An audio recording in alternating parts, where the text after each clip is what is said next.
You've read the title and you're probably thinking, oh, so you're okay with Sonic Team releasing crappy games then?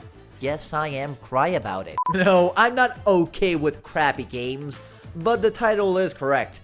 I don't think the #1 most important thing in a Sonic game is for it to be a quality experience only to be consumed by the richest among the richest of people like Elon Musk. After what you did to Twitter, you're not taking my Sonic games. I'm keeping my copy of Sonic Chronicles, thank you very much. Why would I say something like this?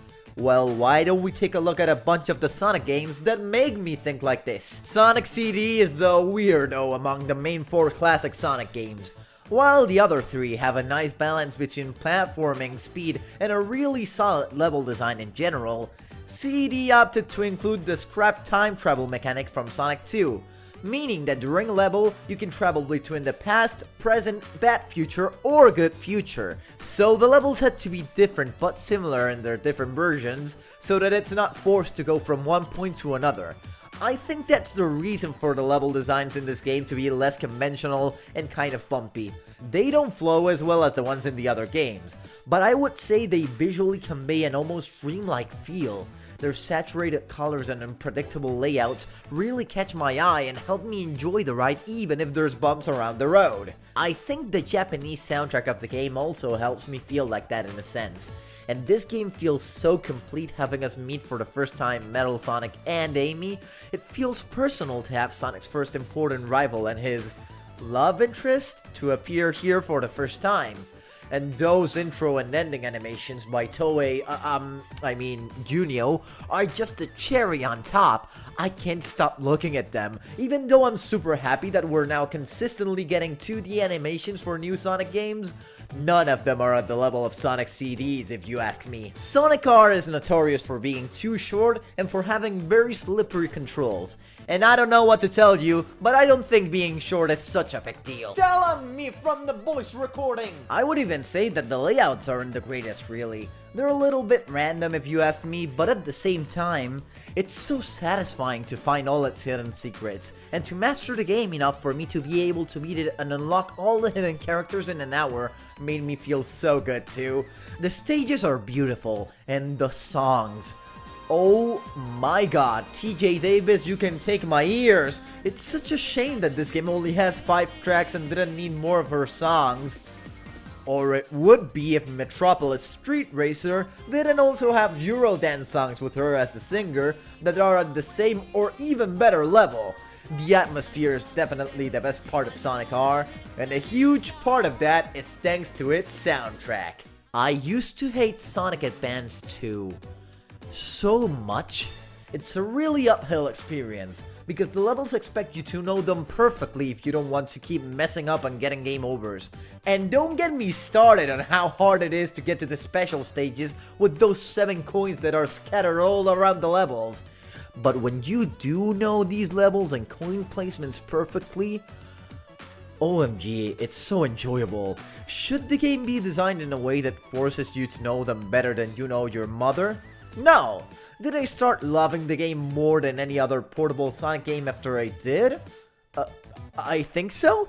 It's just so exhilarating to go through these levels when you actually know them.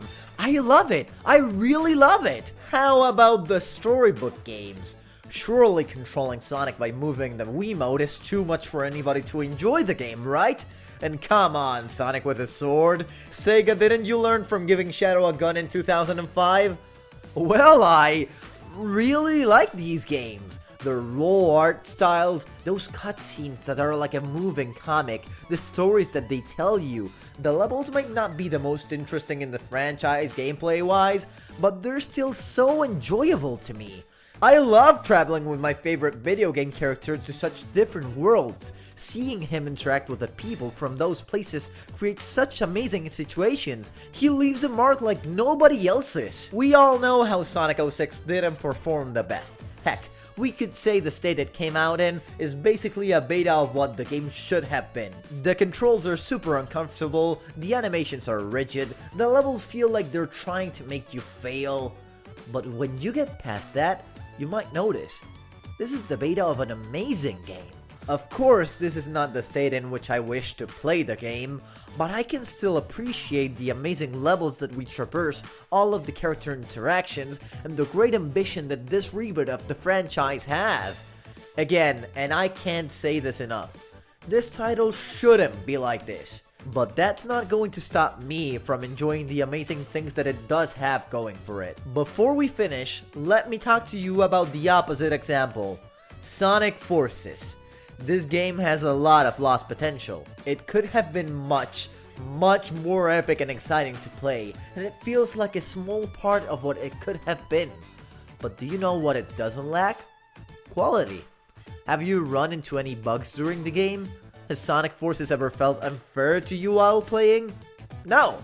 It makes an effort to not be another Sonic 06, but in turn, it represses everything it could have been. If you want to know what I think Forces could have done if Sonic Team had been more daring, you can check out a video I made on that topic not too long ago on the outro. Hope you enjoy it. So, have you figured out what I think is more important in a Sonic game than its overall quality? The reason we as fans stick to this franchise even with its ups and downs? Well, it's as simple as the game's soul.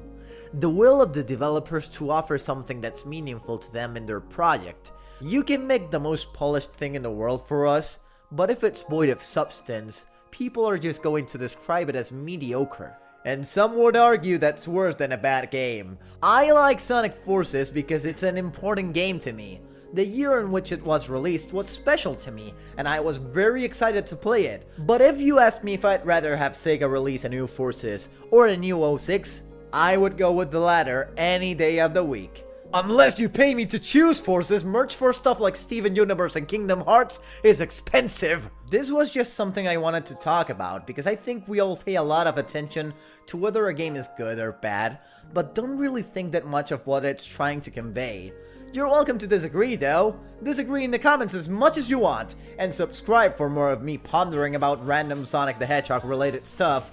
I'm gonna listen to more TJ Davis songs from Metropolis Street Racer, which you should also do. Bye-bye!